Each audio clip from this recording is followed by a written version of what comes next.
guys, it is me again, and I'm having a little bit of a hard day. So bear with me. I'll tell you the stuff that has just been going on for the last couple of days. But just want to quickly catch you guys up on the few Huntington's things.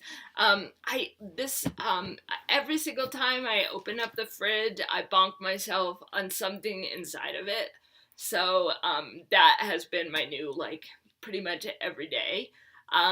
So I'm trying to be more cautious and careful when I open it and close it, because it hurts getting hit by the stuff that's in the shelf in there.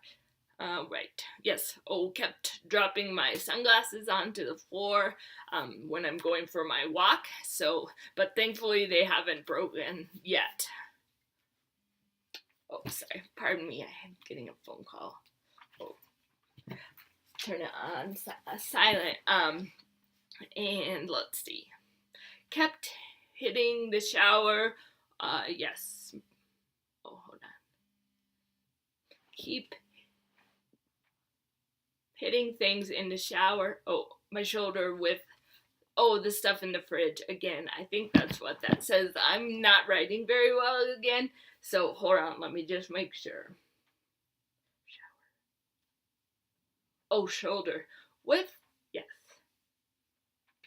Oh, yes. Yes, the same. The fridge door. Okay. Was in the bathroom trying to remind myself to get books out of my room, but grabbed my towel off the rack instead. It was kind of funny. I'm always trying to remind myself, usually in the bathroom, of things I have to do, so that was interesting. Oh, yes, whacked my hand on the shelf in the bathroom. Yes, now the bathroom is going to be one of the places, battle zones for hurting myself. Yes, whacked the shin on the other side of the bed now. Yes, the bed frame now on both sides. Now, thankfully, I'm only supposed to be here until August, but I might try to figure out some more cushion that I can put on that bed frame, because it's a shin level and it's definitely been doing some damage. Okay. Yes, hit my knuckle on the bathroom counter. Yes.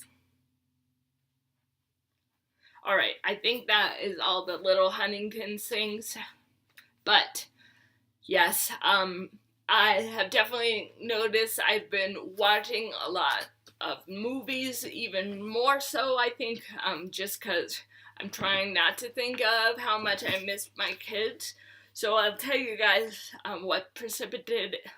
Oh, and before I forget, the song I chose is Bitter and Sweet by Amanda Cook. It's, really where I'm at right now. But I have not really been looking at pictures and videos of my kids like I was doing.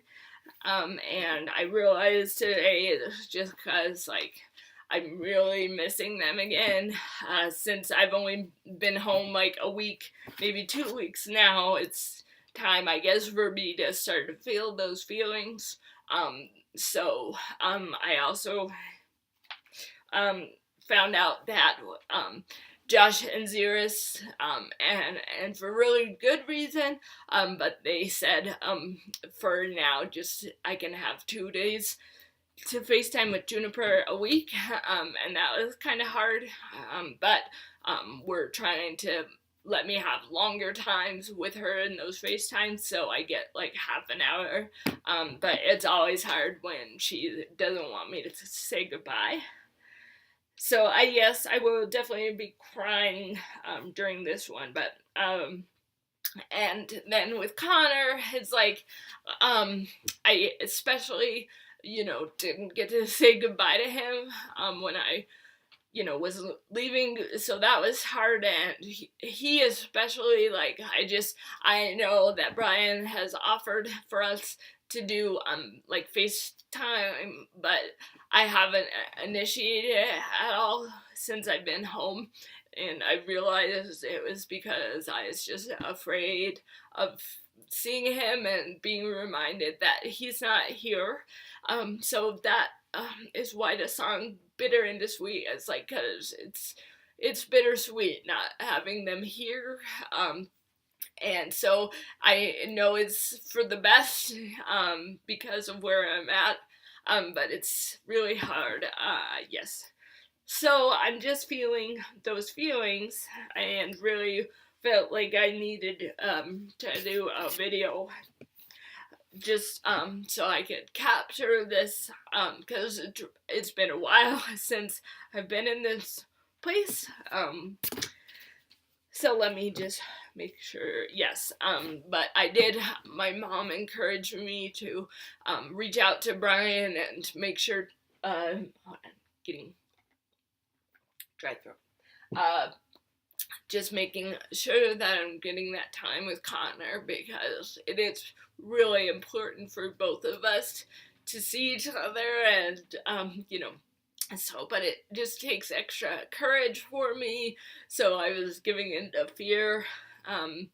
So yes, this is definitely Missing Kids Day, and of course, the devotional of the day.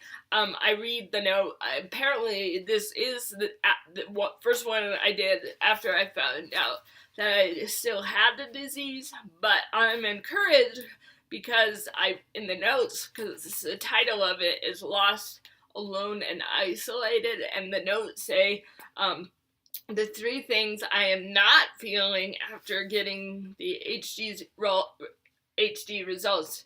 So that encourages me, because I knew God really showed himself to me when I knew I was going to be positive, and so God allowed me not to feel those feelings, even after I had just found out for the second time that I had it. So that is encouraging, because it shows me that God has been strengthening me. So I'm going to read this one, though it's long, so bear with me, but it's really where I'm at right now, and I'm sure many of you guys are also in this place. So, lost, alone, isolated, and just to let you guys know what she does on the second part of it, she's going back and forth between what God is saying to her and what she is saying, so just so you guys pick up. Alright. Psalm 18:6. In my distress, I called to the Lord. I cried to my God for help. From his temple, he heard my voice. He parted the heavens and came down. Dark clouds were under his feet.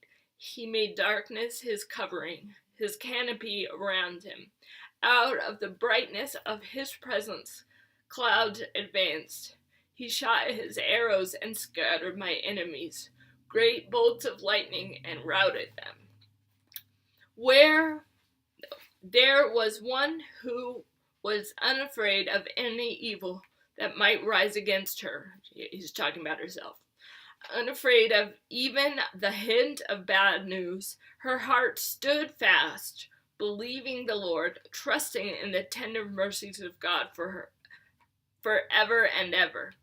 How often he had risen as light in the darkness. How often she had called upon him from the very center of trouble, knowing that he heard her, and the instant each storm broke upon her, knowing he would come at once and deliver her. He had been so full of love, and she had sung and proclaimed his goodness, saying, "Who is like the Lord our God, who has his dwelling so high, yet humbles himself to take part in things that are far below him in heaven and on earth." But now she found herself standing alone, isolated, looking into a great gray mist. Fold after fold, the hills lay before her, but always an impenetrable mist. She could see no path, only a little track in the valley below. She felt quite alone.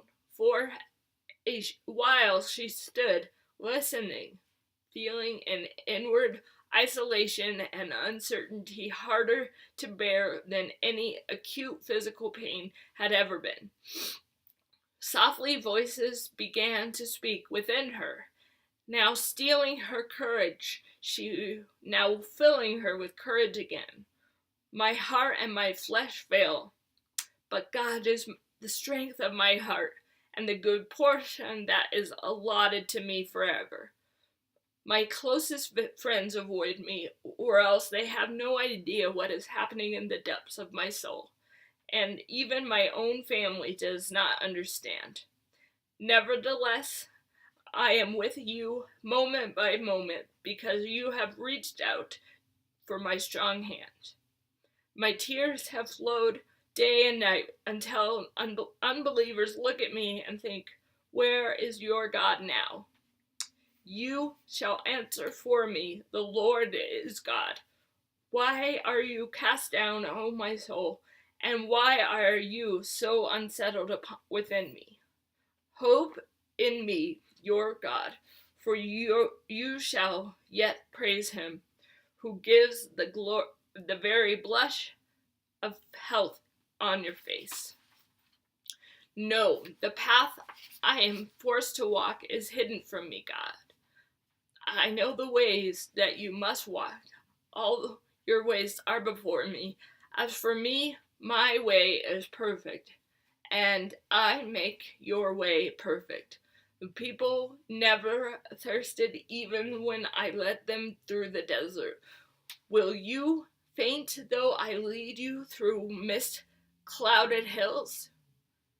When her inner struggle ceased, she looked again at the mist and saw that a great light was growing in its very heart. At once she knew that she was not alone, had never been alone. God was her refuge and strength, present with her, ready to help in times of trouble. Psalm 46:1. Suddenly, he was all about her path. He would make good on his promises of loving kindness toward her, and he comforted her. He would not let any of her hopes be disappointed, nor could she fear any longer, for those gloomy paths that lay ahead through the folds of the hills, they were open ways to him. So it was enough for her to see only the next few steps. He would go before her and make his own footsteps a way for her to walk in. She was filled again with assurance. The one whom she followed could see through the mist, all the way to the end of the path. As she walked the misted way, she was given a song to sing. You, my Lord, never fail those who seek you. As she walked and sang, others whom she did not see, because the mist lay all about her, heard her singing. And though she did not know it, she gave many comfort and helped them to follow in the path of his footsteps too, all the way to the end. Our Father, is the mists around us really the advancing edge of your powerful storm to drive away our enemies? We know that you hear our voice when we call for help. Give us courage to stand through all gathering darkness so that we can encourage others when your brightness is at last revealed. So I think that is everything I had to share, and I hope you guys are encouraged. But yes, so just also know there's a lot of those bitter and sweet moments. So I just, hope you guys are encouraged, and I will talk when I have more to say.